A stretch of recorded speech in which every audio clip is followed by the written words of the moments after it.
This is the John Oliver Podcast. Our goal is to help you think outside of the box or motivate you to pursue your goals. Hey, my name is John Oliver. Welcome to the John Oliver Podcast. As always, I'm joined by my producer, my son, Eli. How was your day today, Eli? Doing good. Good. We challenge you each week to think about one question. And that question is, what are you doing for the rest of your precious life? Today we're going to continue a series and maybe finish it out, kind of a specialty thing. Today we're continuing our series on goals. This is probably going to be the last episode of this one. We're titling this, How Did You Lose Your Weight? We hope that each and every segment that we air inspires you to at least think about your own plans and maybe pushes you to take action of your own. So this episode is specifically on me. I try not to do it like this. I kind of want to just challenge you. I don't want to make it specifically about me, but this one is about me. I have a lot of friends and family and others have asked me, how did you lose the weight? So I went from 335 pounds to 216 pounds in about 36 weeks. That is about 3 1/3 pounds a week, which is pushing the limit of what your doctor wants you to do. But I had my doctor on path with me, so everything was fine. Everything was kosher. My current weight now is 235. So as every probably person out there thinks that, yeah, I'd love to lose about 20 pounds. Well, me too. I'd love to be back down to that 216 again. That's where I just felt really great. I don't feel bad now, but I felt really great at 216. So here are the plans. So I'm going to put this together. Now, first of all, I want to say that just because this plan worked for me and I kind of tracked it and I'm giving you the idea of what worked for me, that doesn't mean it's going to work for you. I think everybody is unique, different. Like, I think of everybody's body as like a car and an engine, and not everyone's car is the same, and not every engine's the same. Some run differently and blah, blah, blah. Anyway, so I just don't want to say this is a fix-all and say, hey, do this because it works. No, that's not how it works.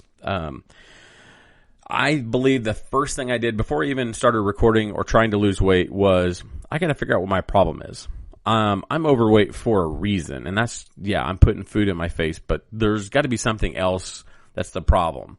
And my problem that I discovered is like, when do you eat? All right, so in the morning, am I a big morning person? Do I like stuff my face full of food in the morning? No, I could skip breakfast and just be fine. I know, given the opportunity, my dad is one of those that eats in the morning. He could eat every morning, but that's just him. That's how he's built. So I know that this diet probably is not going to work for him. Afternoon. Do I pick out in the afternoon? No, actually, I changed kind of jobs and career focus and things, towards the end of, that time period. I just didn't eat much in the afternoon either. I'd have to force myself to even take snacks. All right. So the evening. So John, you must have gorged yourself in the evening at dinner, have a plate full. No, granted, at the time I was 336, I wasn't eating healthy, and I wouldn't turn down food, but that was my problem either. My trouble was the late night. Not that I'm a big Oprah fan, but Oprah's one rule that she had was she lost her weight when she stopped eating after 7 o'clock. Well, that's where I started eating. I ate because it was a comfort thing. It just felt like I was supposed to do it since I did it for so long, and made every excuse in the world of like, yep, I should be eating now because of whatever reason. So I had to fix that. Just because I fixed that doesn't mean I'm going to lose weight either. So I fixed that. So then you have to ask yourself, what do you drink? Are you already a water drinker? Then you're perfect. That's awesome. Are you drinking a lot of coffee, a lot of tea? Are you drinking sodas? What are you drinking? Identify that, because the number one focus that people will tell you is don't drink your calories. Because if you only get 2,000 calories a day and you're drinking a lot of sugary stuff, that's not filling you up, and your body's not getting what it needs out of that. So don't drink your calories. And then you have to analyze of not only when you eat, but now what are you eating? So I was eating garbage. It didn't matter. I didn't have any filter whatsoever. If I thought it tasted good, I ate it. That was it.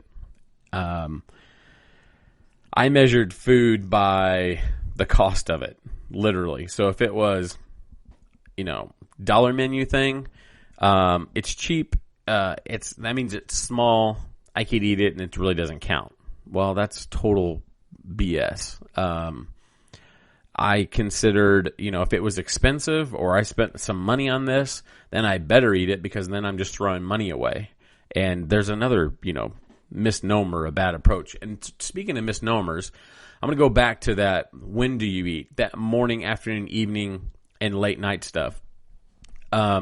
Breakfast is not the most important meal of the day. That is just something that we're brainwashed into that looks good on a refrigerator magnet. That's not. Breakfast is just that. Breakfast can be whenever you eat next after you wake up. It's your body burning all that. You're fasting. That's what it is. It's a break in the fasting period. So sleeping, going into the next morning, you're awake. Your engine's running. Your engine's always running. So it doesn't really matter. So when you eat, yeah, it gives you energy and depending on what you eat, but you don't have to eat. There's no rule that says you have to eat. For me, again, this is my rule. My biggest thing I had to do was I had to switch from Coca-Cola, which I absolutely love and adore Coca-Cola. If you haven't been to the museum or the founding location in Atlanta, take the tour. You haven't lived, but that's just me because I'm a Coke nut. I had to make the switch from Coke to water. Now, this was a long process. And again, we're not even starting to lose weight yet. This is just stuff that you have to figure out on your own. This was my hook. Eating late nights and drinking all my calories in Coca-Cola. Now, every 12 ounces of Coke have 140 calories. That's just 12 ounces. Who drinks 12 ounces these days? I don't think you can even get a fountain drinking 12 ounces. Or a drive-through container that's only 12 ounces. 12 ounces has 39 carbs, 45 milligrams of sodium. So sodium obviously retains water. So it's just going to put on weight, and you're putting on calories, and you're adding up carbs. That's crazy. So let's say, well, John, I drink Diet Coke, so that's better, right? Well, every 12 ounces of Diet Coke has 66.7 milligrams of sodium. So now, yeah, you're cutting out the calories, but you're still retaining that water. And if you drink Diet Coke like it's going out of style, then all you're going to do is you're going to hold all that water, and your body's you're going to feel bloated all the time, which is, it defeats the purpose of drinking a liquid. And then what helped me get to water was Diet Coke, but then the biggest one would be Coke Zero. And Coke Zero is a smidge better, and 12 ounces of Coke Zero has 53.3 milligrams of sodium. So no, it's not the best, but it helped me get off of the Coke. So anyway, so let's, I would say the last step I had to do was I had to clear out my pantry. I had to get rid of all the junk food because if it's in sight, you're going to eat it. So now, here's what I did. Every day, I'm saying every single day, you have to be bound and determined, and I went through this through the previous podcast of recording everything. So you weigh yourself in the morning, and then you record it. So this is a gut check. Every morning you get up. This should be after a good night's sleep, and if it's not in my notes for me to say this later, it should be in there, and that is sleep. You can't lose weight if you're only getting 6 hours of sleep at night. You need at least 7 hours of sleep minimum. People say that you can fluctuate between 6, 7, and 8. I believe it has to be 7 and 8 hours of sleep because that's when your body just burns this fat because your motor's running and you're not eating for a long period of time. It means your engine's running on whatever food and energy you gave it already. So this is where you're going to wake up. So I say first thing in the morning because this is when you're getting ready for work or you're getting out of bed and you can strip down and lose all the poundage you possibly can and jump on the scale. Plus, it's the first time, or it's the consecutive time, or I'm going to say it's the best time to weigh yourself at the same time every time, because you don't want to weigh yourself first thing in the morning and then the next day weigh yourself in the afternoon and the next day weigh yourself in the evening, because your weights it's going to be all fluctuated, because you will, as you eat, you will gain weight through the day until your body uses it up or gets rid of it. The second thing that you need to do religiously is record everything you put in your face. Anything that you eat, you have to write down. And this is crucial. If you're bound and determined to lose weight, all you have to do is write this down. And I haven't even started exercise yet. I'm not even talking about exercise yet. I'm just saying record what you do. This is a gut check. You're going to know. Plus, it's going to give you that goal thing that I talked about earlier, is that set yourself a goal. Like 3.3 is a good average, but you need a scale. I do a digital scale that gives you those tenths of a percent or tenths of a pound. That way that you can see it dropping off, and that'll be your motivation to continue. And then set a goal for like a 2-week thing. Set a goal of like, I'm definitely going to lose 4 pounds in these 2 weeks. And hopefully you achieve it. If you don't, you get to 3.5. That's still awesome that you're doing that. And that's a reward center. You're building those mechanisms to help you continue it. And when you start, I would say track yourself for 10 days. Force yourself to record everything religiously for 10 days, because that's the best way to form a habit. It's after 10 days. And then you're recording your calories. The next thing you need to do is you need to avoid those lines in the grocery store where you know that it's nothing but sugar. So the little W and donut aisle that's right behind the produce section, avoid it at all costs.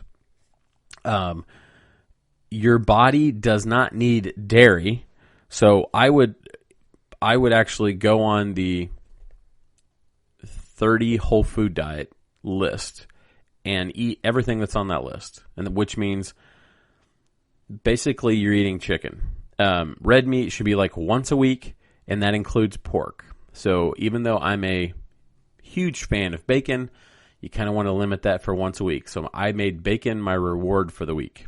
And you just have to eat everything green. Just if it's green, you can eat it. And no, I'm not talking about food colored green. I'm just talking the vegetables that are green. So celery and peanut butter was my best friend.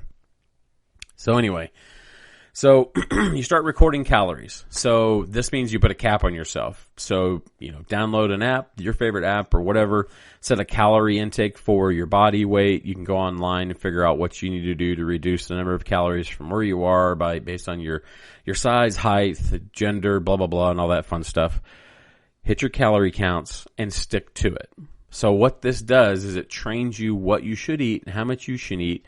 And when you go to the grocery store, you can figure out what you can eat more of that doesn't cost you much. So like asparagus is a huge one. You can eat a ton of asparagus and maybe even get full on it, and you're not killing your calorie count. You're staying very moderate. You get on the internet and look on what fast food restaurants have that are low calorie. I can say now that you got to stay away from Arby's if you have one of those in your area. There's not a whole lot of places that have a whole lot of menu items that are low in calories, but they're out there, and they're going to be your best friend. Because you're going to be stuck out in, away from home and nowhere near a grocery store where you're going to have to eat something, and you're going to have those fast foods. So that's the other thing. Find those fast food places that are near you and around you or where you work that you can actually go in and get something to eat that's healthy. So I counted calories and stayed within my goal for probably half of the 36 weeks. And for me, there was a point where I stalled out. I stalled out at 260. Now, I was happy to be 260 because obviously I wasn't 335. But I kind of equate this to if you've ever put a pork butt on a smoker and smoked it, your internal temperature you want to get to is like 165, 170. But what happens is I smoke pork. I inject it with apple cider or apple juice or whatever inside. So it takes longer because there's a lot of liquid inside. So when you smoke, I'll smoke it for anywhere from like 14 to 16 hours. And you'll get about halfway through, you'll get about 4 hours to the end because you have this window. People say, you need to smoke it for this long. You get about 4 hours to the end, and that internal temperature will stall at 120 to 130 degrees. And a lot of people will freak out and they'll pull it out and quit right then. And they think, oh, well, it must be done because I can't get it to move. Or they'll turn the heat up and then they'll fry the outside of the pork and they'll just dry it out. You need to just stay with the course. Your weight's not going to move a whole lot. It's basically, think about it as that pork butt, because what's happening is you're rendering down those hard chunks of fat. Your body's just going through that. So one thing that you can do is, by this point, let's say you're at it for 2 to 3 months, you're teaching yourself to eat better, eat right, count the calories. So you've recorded it so much, you already know how many calories are in it. So you know that part. What I did at this point is, you're stalling out, is now switch to counting carbs. And that's the bread. Obviously, I learned to order a cheeseburger. I'm sorry, no cheese. I learned to order a hamburger on a salad is what we made fun of it, is that you run it through the garden, as they say, and then there's a hamburger on top. Just get rid of the bun. You find out different things. People, they have an unwich or a lettuce wrap or something like that. You're not losing a whole lot, especially if you're cutting your calories at this point. You're used to that new flavor profile, where everything seems to be more fresh and crunchier, and you'll see it. If you're there, you'll see it. You count the carbs, and then all of a sudden, unlike a pork butt being smoked, that temperature will move, or those pounds will start coming off again. So I got down to pretty close to I think I got into the 230s, where I'm at now. And I think the ideal goal was 228, 230, somewhere around there when I started exercising. I love riding a bike, but to me that wasn't a whole lot of exercise, even though it probably was. For most people, and I can't ride a bike now just for leisure, as my son can contest that when I get on the bike, I just go fast. Like my kids used to be in swimming, so we'd be on vacation and go to the swimming pool, and they're swimming laps. I'm like, this is not what I meant by going to the pool and having some fun by them swimming laps, but that's what they're used to. So I did maybe exercise. I would equate that for you guys. If you're going to lose weight and you're 335 pounds, just go for a walk. 30 minutes. Set your watch for 15 minutes and go for a one-way walk. And then once your alarm goes off or you realize it's been 15 minutes, just turn around and go back. That is probably the healthiest way to exercise for the human body, in my opinion, at 335. Again, I suggest you contact your doctor, physician, or whatever for their recommendation based on where you are in your medical situation. But exercise is going to be key at this point. So I started running, actually. Interval training is probably the best, which means if you don't know what interval training is, you can just go for a casual walk. That's great. Interval is a sprint. So just pick up the pace for 15 seconds.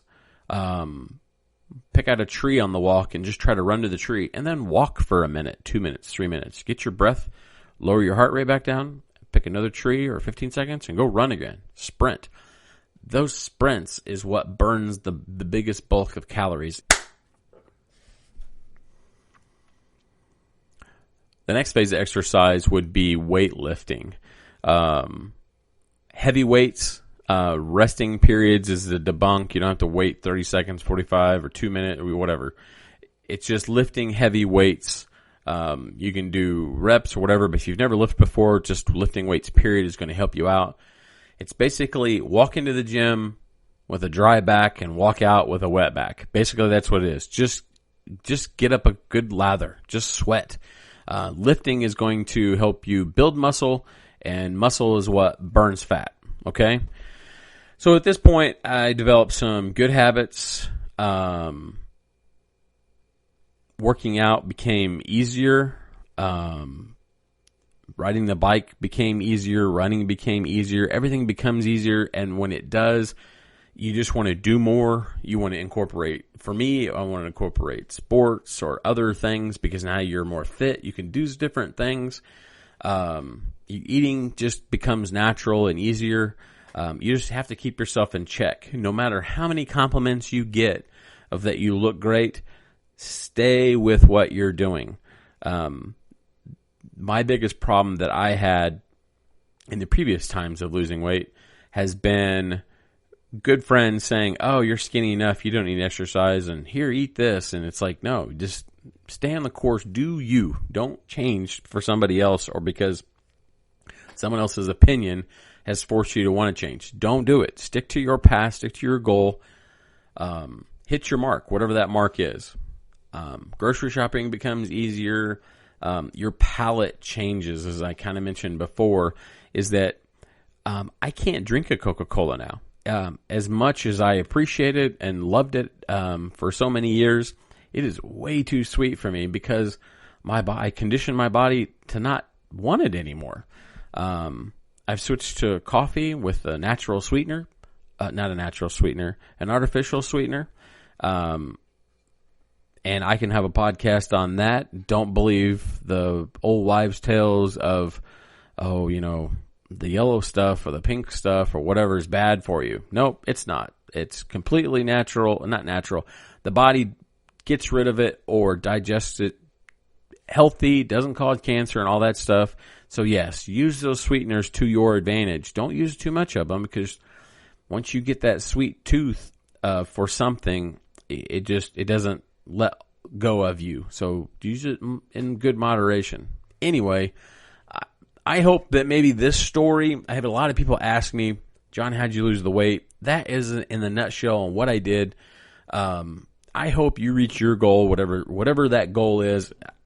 This whole series has been kind of fun to put that out there of all the goals. If weight loss is yours and you have questions or advice, hit us up on our YouTube channel. Leave us a comment. Try to get to those. Reach out. I'd love to help you on the path, push you, give you advice, whatever you need. That wraps up not only today's show of how do you lose your weight, but our series on goals. So I hope you join us next week. We're going to start a totally new series. If you haven't liked or subscribed, please do that. And until next time, get a feel for your future.